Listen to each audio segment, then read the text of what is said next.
Hello friends, नमस्कार। आज से हम हमारी आरएस की प्रिपरेशन के लिए सीरीज स्टार्ट कर रहे हैं।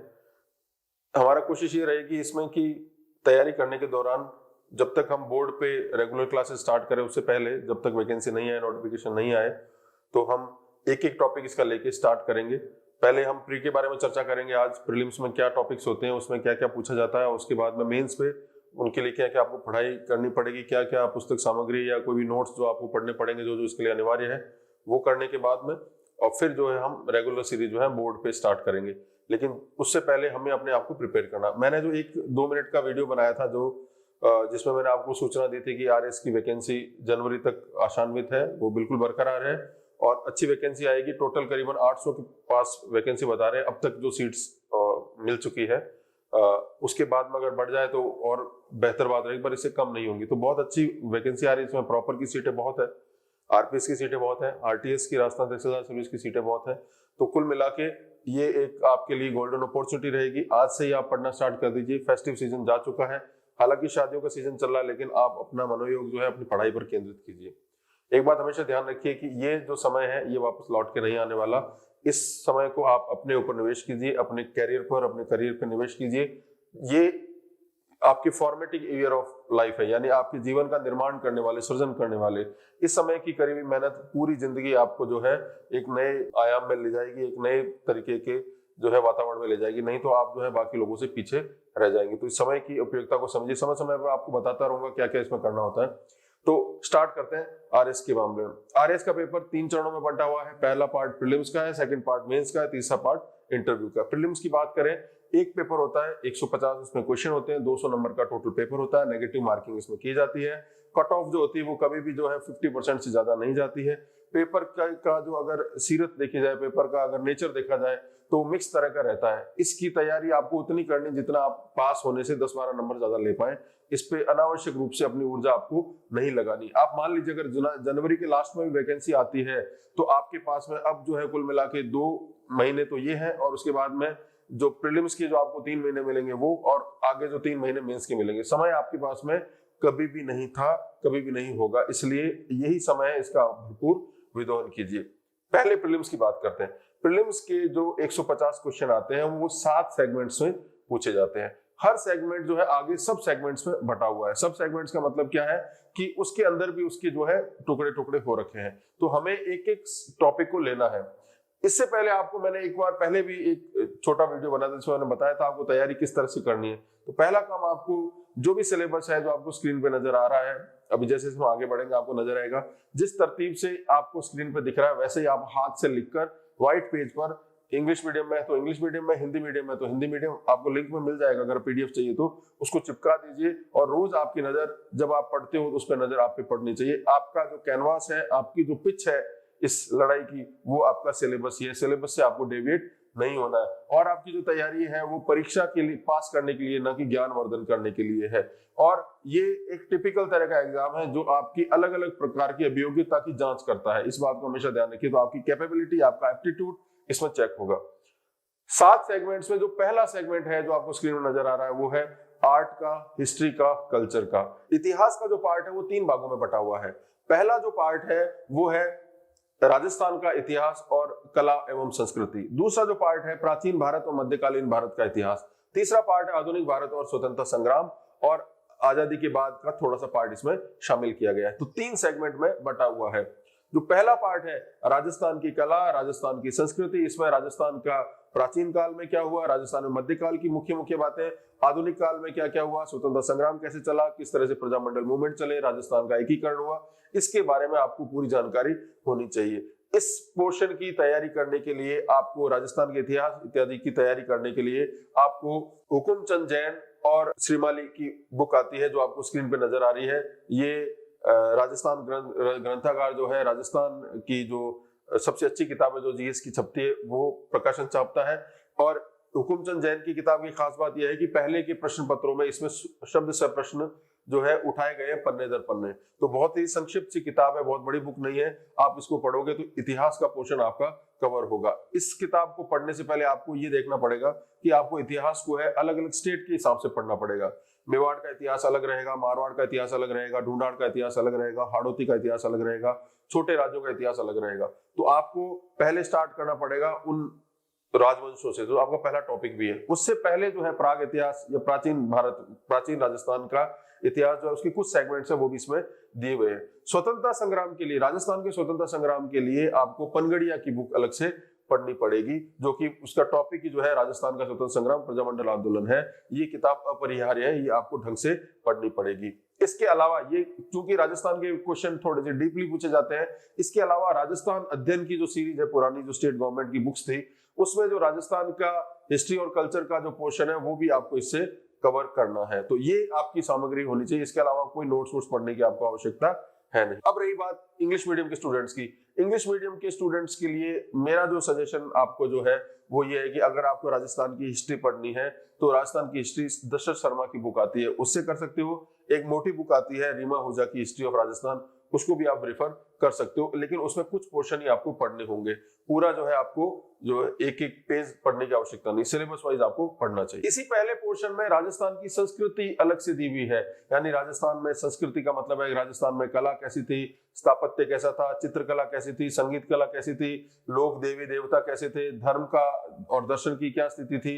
ये सारी चीजें जो है आपको पढ़नी होती है। राजस्थान का पेपर क्लियर करने के लिए अपेक्षा की जाती है कि इन बातों को आपको ध्यान होना चाहिए। तो इसके ऊपर 2-3 किताबें जो है वो आपको मैं रेफर करने के लिए बोलूंगा, उसको आप देख सकते हो। एक तो मैंने आपको हुकुमचंद जैन की किताब है उसके बारे में बोला, उसमें भी कल्चर का पोर्शन दिया हुआ है, वो आपको कर सकते हो। इसके अलावा जयसिंह नीरज की बुक आती है राजस्थान की सांस्कृतिक परंपरा, जो आपको स्क्रीन पर नजर आ रही है, ये किताब भी आप रेफर कर सकते हो। इसके अलावा राजस्थान अध्ययन के जो पार्ट्स है, जो 4 किताबें आती है पहले, जो 9th से लेकर 12th तक चलती थी, उसमें भी कल्चर का जो पोर्शन है वो आपको इसमें से देखना है। इसमें से बहुत प्रश्न पूछे जाते हैं। बहुत ज्यादा कल्चर की चीजों के पीछे भागने की आवश्यकता नहीं है। मैंने आपको पहले भी कहा था 50% से ज्यादा कट ऑफ नहीं रहती है। तो आपको इसका बहुत बड़ा पंडित, बहुत बड़ा जो है महोपाध्याय नहीं बनना है संस्कृति के अध्ययन का। केवल वो चीजें करो जो आपके लिमिट के अंदर है, उसमें आपको क्वेश्चन मिल जाएंगे। उससे बाहर है उसके लिए अपने आप को ज्यादा पुश नहीं करना है, उसका कोई फायदा नहीं होने वाला। एक बात जो राजस्थान के इतिहास में आपको जानने की आवश्यक है कि राजस्थान का जो मध्यकालीन पार्ट जो है, इसमें खास करके जब मुगलों के साथ, दिल्ली सल्तनत के साथ राजपूत राज्यों के जो संबंध रहे हैं और उस समय की जो प्रशासनिक व्यवस्था है, राजस्व व्यवस्था, उसको जो है थोड़ा सा आपको पीक देके देखना है, थोड़ा सा फोकस करके आप उसको करना है। बाकी आपको जो है नॉर्मल बुक्स की तरह से आपको करना है।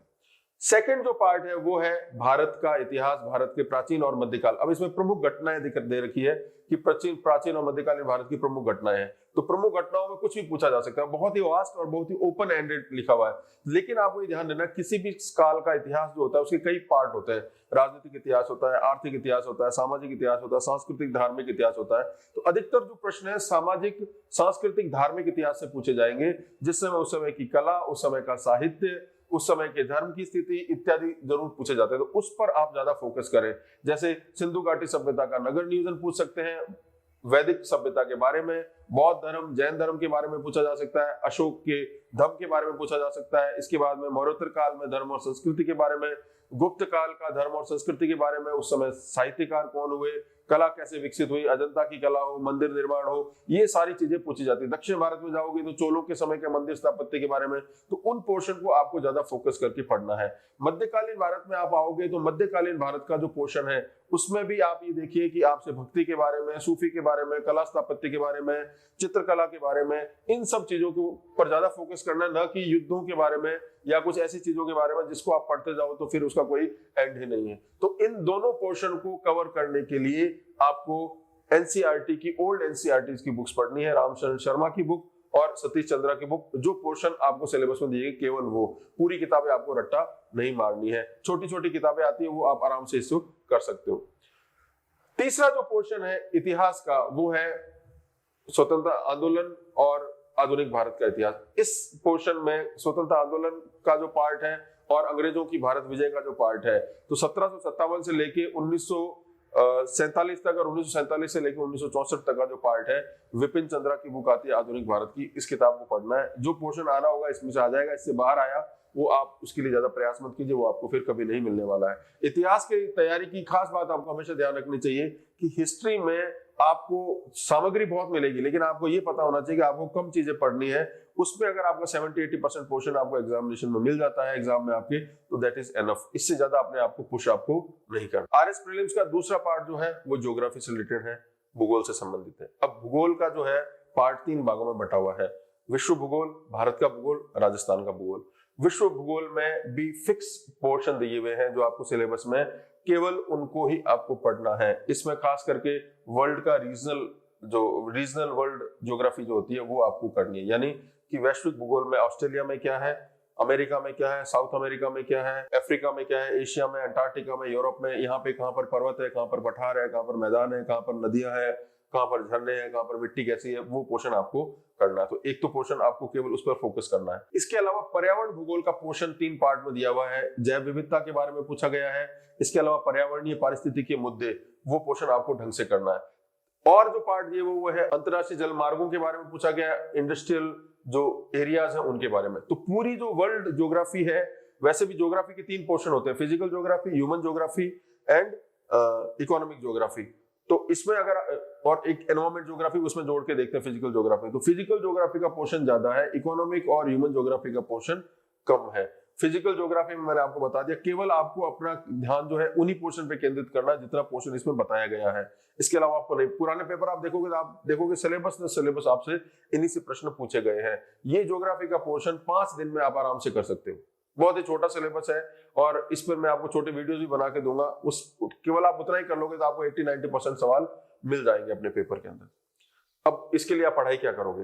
वर्ल्ड ज्योग्राफी की तैयारी के लिए आपको एक एटलस की आवश्यकता होगी। कोई भी स्कूल एटलस ले लीजिए, प्रेफरेबली एटलस का स्कूल जो ऑक्सफोर्ड का स्कूल एटलस है वो आप ले लीजिए, फ्रैंक का आता है और इन लॉन्गमैन का आता है। कोई भी स्कूल एटलस आप ले लीजिए और उस पर आप जो है प्रैक्टिस करना स्टार्ट कीजिए। जहां भी आप पढ़ते हो वहां पर आप दीवार पर वर्ल्ड का मैप, इंडिया का मैप और राजस्थान का मैप चिपका के रखिए। धीरे धीरे उसको पढ़ने की कोशिश कीजिए, क्योंकि ग्रेजुअली उसको आप जो है एब्जॉर्ब करोगे, एकदम से चीजें आपको याद नहीं होगी। पोर्शन इसको कैसे तैयार करोगे? विश्व भूगोल के लिए विश्व का भौतिक पर्यावरण नाम की एनसीईआरटी की बुक आती है जो आपको स्क्रीन पर नजर आती है, वो आपको पढ़नी है। पर्यावरण और पारिस्थितिकी के मुद्दे जो है इनका ये जो पोर्शन आपको पढ़ना है, वाणी प्रकाशन की बुक आती है, उससे आप कर सकते हो। इंग्लिश मीडियम वालों को शंकर आईएएस के नोट्स जो है उसमें कुछ पोर्शन आप उसमें से कर सकते हो। अंतरराष्ट्रीय जल मार्ग है और इंडस्ट्रियल जो बेल्ट है उनके लिए भी आपको एनसीईआरटी की बुक जो है इकोनॉमिक ज्योग्राफी की, उसमें आपको मिल जाएगा। नहीं तो आप विकिपीडिया पर भी देखेंगे तो आपको इसका सोर्स मिल जाएगा। इसके लिए बहुत ज्यादा मेहनत करने की आपको आवश्यकता नहीं है। अब आ जाइए सेकंड पोर्शन भूगोल का जो है वो है भारत का भूगोल। भारत का भूगोल भी अगेन भारत का भौतिक भूगोल, भारत का मानव भूगोल, भारत का आर्थिक भूगोल और कुछ पर्यावरण पारिस्थितिकी की बातें आपसे पूछी जानी है। तो पहली जो लाइन है वो है कि भारत के भौतिक भूगोल की विशेषताएं पूछी गई, जिसमें भारत में पर्वत, पठार, मैदान, नदियां, दरिया, है ना, झरने वरने, तट कहाँ पर है, द्वीप कहाँ पर है, वो पूरे भारत का भौतिक भूगोल एक ही लाइन में उन्होंने दे दिया। फिर इकोनॉमिक में भारत में खनिज कहाँ पर है, भारत में कृषि कैसी होती है, वो वाले पोर्शन है। और तीसरा भारत में जो है वो पर्यावरण पारिस्थितिकी से संबंधित मुद्दे जो एनवायरमेंट ज्योग्राफी का पार्ट आ जाता है। भारत के भूगोल में भारत का भौतिक भूगोल, भारत में खनिज, भारत में आणविक खनिज, भारत में खनिज संपदा कहाँ पर कैसी कैसी है, उद्योगों की स्थिति, कृषि की स्थिति, फिर भारत में पर्यावरण पारिस्थितिकी मुद्दे, ये सारे जो है आपको अलग अलग बुक से पढ़ने पड़ेंगे। 11th क्लास की जो बुक है भारत का भौतिक भूगोल, वो एनसीईआरटी की बुक आपको मस्ट गो है, वो करनी पड़ेगी। इसके अलावा बाकी के जो पोर्शन है वो वाणी पब्लिकेशन की बुक है, जिसमें भूगोल जो है काफी संक्षिप्त दे रखी है, वो कर लीजिए, उससे आपका काम हो जाएगा।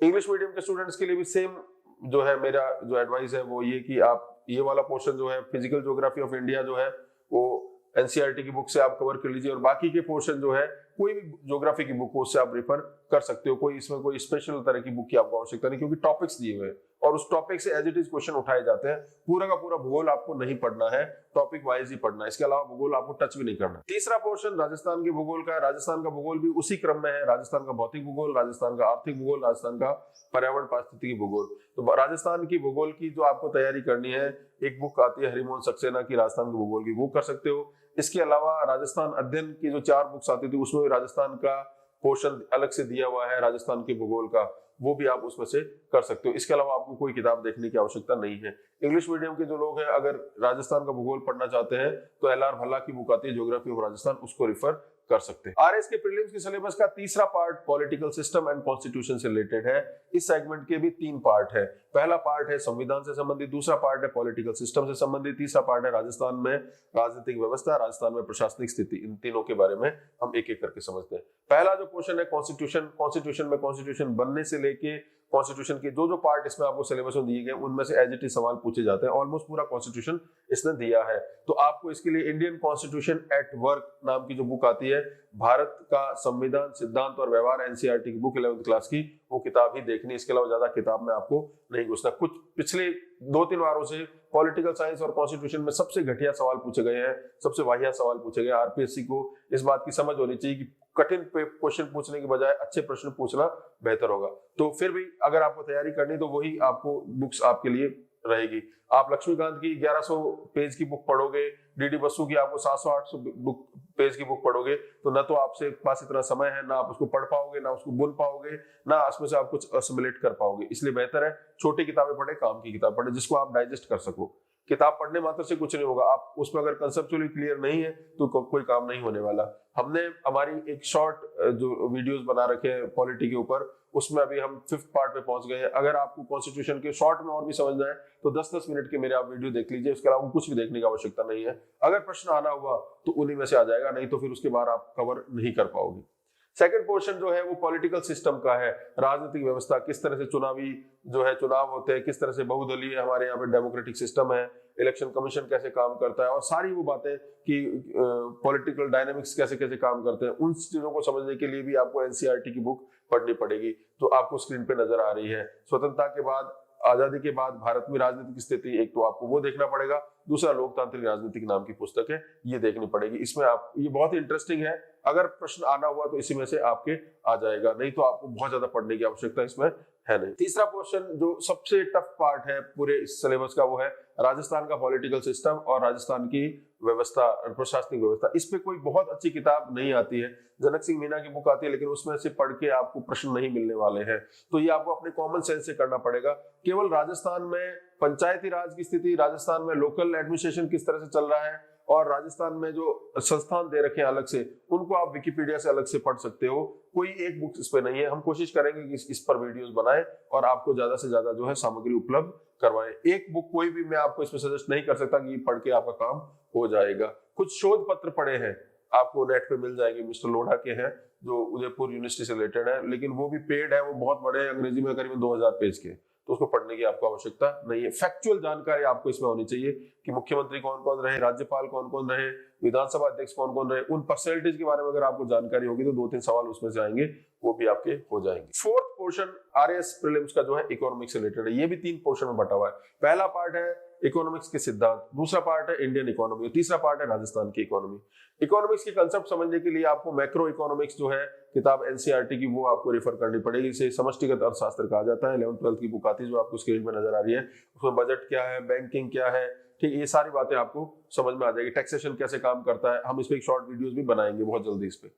सेकंड जो पोर्शन इंडियन इकोनॉमी का, इंडियन इकोनॉमी आजादी से पहले कैसे थी, आजादी मिलने के बाद हमें विरासत में क्या क्या कठिनाइयां मिली, कृषि क्षेत्र में क्या हुआ, उद्योग क्षेत्र में क्या हुआ, सेवा क्षेत्र में क्या हुआ, और नीतिगत क्या क्या बातें हुई 1991 में, जुलाई 1991 में कैसे इकोनॉमिक लिबरलाइजेशन आया, ग्लोबलाइजेशन आया, वो सारी बातें, और अब तक की जो नीतियां हैं ग्लोबलाइजेशन तक, वो सारी बातें आपको समझनी पड़ेगी। इसके लिए आपको इंडियन इकोनॉमी की जो बुक है, वो जो आपको स्क्रीन पर नजर आ रही है, ये ही किताब आपको पढ़नी है, संजीव वर्मा की।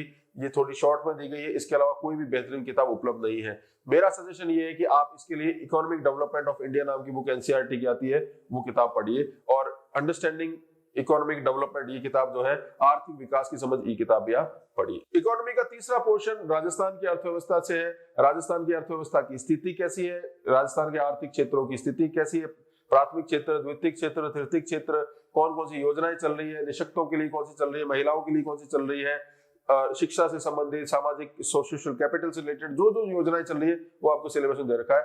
इस पोर्शन को कवर करने का एक ही तरीका है, बजट के साथ जो आर्थिक समीक्षा आती है राजस्थान सरकार की या इकोनॉमिक रिव्यू जिसे कहा जाता है हिंदी और इंग्लिश दोनों में, वो आप देख लीजिए, उसमें से आपको 100% प्रश्न मिल जाएंगे, एक भी प्रश्न इससे बाहर नहीं जाएगा। इसके लिए कहीं भी आपको नाथूराम का की बुक जो आती है 1000 पेज की, उसको पढ़ने की आवश्यकता नहीं है। मोटे मोटे पोथों से बच के रहिए, छोटी किताबें पढ़िए, काम की किताबें पढ़िए, इतना ही पढ़िए जितना आप एसिमुलेट कर सको। Fifth portion science and technology का है। साइंस एंड टेक्नोलॉजी वाला जो पोर्शन है 2 भाग में बटा हुआ है। पहला जो है विज्ञान के आधारभूत सिद्धांत है, इसमें टेक्नोलॉजीज पूछी गई है, जिसमें नैनो टेक्नोलॉजी हो गया, बायोटेक्नोलॉजी हो गया इत्यादि। एक तो ये पोर्शन है। दूसरा जो है बायोलॉजी का जो पोर्शन है, इसमें मानव शरीर के बारे में, खाद्यान्न के बारे में, बीमारियों के बारे में, और फिर जो है कुछ एनवायरमेंट इकोलॉजी के प्रश्न है। तो साइंस टेक्नोलॉजी में ये पोर्शन आपको करने, टॉपिक वाइज आपको मिल जाएंगे।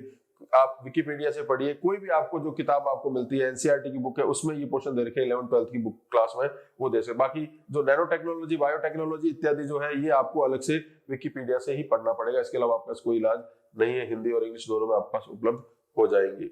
सेकंड पोर्शन है राजस्थान। अब ये वाला जो पोर्शन उतना ही टफ है जितना पॉलिटिकल सिस्टम ऑफ राजस्थान था। राजस्थान में किस तरह से विकास हुआ विज्ञान प्रौद्योगिकी का, तो उस पोर्शन को कवर करने के लिए आपको करंट अफेयर्स में देखना पड़ेगा कि कौन कौन से पोर्शन है जिसमें साइंस एंड टेक्नोलॉजी में राजस्थान ने कुछ विशिष्ट कार्य किया है, शोध में कोई विशिष्ट कार्य किया है, रिसर्च में कोई विशिष्ट कार्य किया है। इसके अलावा इकोनॉमिक रिव्यू या आर्थिक समीक्षा जो आती है, उसमें विज्ञान प्रौद्योगिकी का अलग से चैप्टर दिया हुआ है, वो भी आप कवर कर सकते हो। और इसके अलावा आपको डिपेंडेंट रहना पड़ेगा इंटरनेट पे उपलब्ध सामग्री पर। हम कोशिश करेंगे इस पे आपको क्रक्स मिल जाए ताकि उतना पोर्शन आप कवर कर सको। कोई भी किताब इस पर बेहतरीन किताब उपलब्ध नहीं है। सिक्स्थ पोर्शन जो है सिलेबस का, वो लॉजिकल रीजनिंग, मेंटल एबिलिटी और फंडामेंटल मैथमेटिकल नॉलेज है, उससे रिलेटेड है। 3 पोर्शन में बंटा हुआ है। तो लॉजिक के क्वेश्चन, मेंटल एबिलिटी के क्वेश्चन और जो मैथमेटिक्स के क्वेश्चन, इन तीनों पोर्शन को करने के लिए आर एस अग्रवाल की किताब आती है, वो कर सकते हो, या कोई भी किताब इससे संबंधित आती है जो पॉपुलर हो। ये जो टॉपिक दे रखे उन टॉपिक्स को आपको करना है। बहुत ही सरल प्रश्न आते हैं, इनको आप आराम से, आपको 100% नंबर आपको इसमें से मिल सकते हैं। 7th और लास्ट पोर्शन करंट अफेयर्स, समसामयिक घटनाओं से रिलेटेड है। इसमें राष्ट्रीय, अंतरराष्ट्रीय, राज्य स्तर की इंपॉर्टेंट घटनाएं, इंपॉर्टेंट व्यक्तित्व सिलेबस में दिए हुए हैं। स्पोर्ट्स की चीजें आपको अलग से पढ़नी है, अवार्ड्स को अलग से पढ़ना है। तो इसके लिए आप करंट की जो भी मैगजीन रेफर करते हैं, चाहे वो नेशनल लेवल पे क्रॉनिकल हो, प्रतियोगिता दर्पण हो, विजन के बारे में पढ़ते हो, इनसाइट आईएएस पढ़ रहे हो, जो भी पढ़ रहे हो, लेकिन आपको उतनी चीजें देखनी जितना आप एसिमुलेट कर सको। तो काम की चीजें उसमें से लेनी है। राजस्थान के करंट अफेयर्स के लिए वही समसामयिक की आती है और मुमल नाम की एक बुक आती है, उसमें से आपको राजस्थान की घटनाएं मिल जाएंगी। लेकिन मेरा ये कहना है कि राजस्थान सरकार जो खुद सरकार जो पब्लिकेशन करता है, जिसमें सूचनाएं देता है सूजस के माध्यम इत्यादि से, वो भी करंट अफेयर्स में इंपॉर्टेंट होती है, उस पर भी आपको अपना फोकस रखना चाहिए। तो ये कुल मिला के 7 पोर्शन है प्रीलिम्स के। इसमें 150 सवाल पूछे जाएंगे, 150 सवाल 200 नंबर के पूछे जाएंगे, और अगर आप 80-90 नंबर के बीच में अपने मार्क्स ले आते हैं तो आपका प्रीलिम्स क्लियर हो जाएगा। बहुत बड़ा खेल इसमें नहीं है। कठिन सवालों के पीछे, कठिन फैक्ट्स के पीछे मत भागिए। ये एग्जाम जानबूझ के लिए इसीलिए डिजाइन किया गया है कि बेवकूफ किस्म के जो अभ्यर्थी हैं वो जानबूझ के ऐसे सवालों में फंसे रहे जो पहले के क्वेश्चन पेपर्स में पूछे गए हैं, और जो सिंपल क्वेश्चन जो उनको करने होते हैं वो नहीं कर पाते हैं। तो ये आपको समझना पड़ेगा कि आपको उस जाल में नहीं फंसना है। अगर आपको लगता है आपकी तैयारी या जिस सामग्री को आप पढ़ रहे हो इसमें आपको 60-70% क्वेश्चन मिल जाएंगे, उन्हीं पर आप अपने आप को स्टक रखिए, 30% को छोड़ दीजिए। आप मान के चलिए वो आपसे नहीं होने वाले। तो हमें प्रीलिम्स करने का 20% का फिर भी हमारे पास में क्वेश्चन रहेगा। अपनी ऊर्जा को बचा के रखिए, ऊर्जा बचा के रखनी है मेंस के लिए, क्योंकि मेंस ही मेन है और वो आपकी अभिव्यक्ति कौशल और आपकी बहुत सी जो योग्यताओं को टेस्ट करेगा। उसकी चर्चा हम अगले पार्ट में करेंगे। आज के लिए इतना ही, शुक्रिया।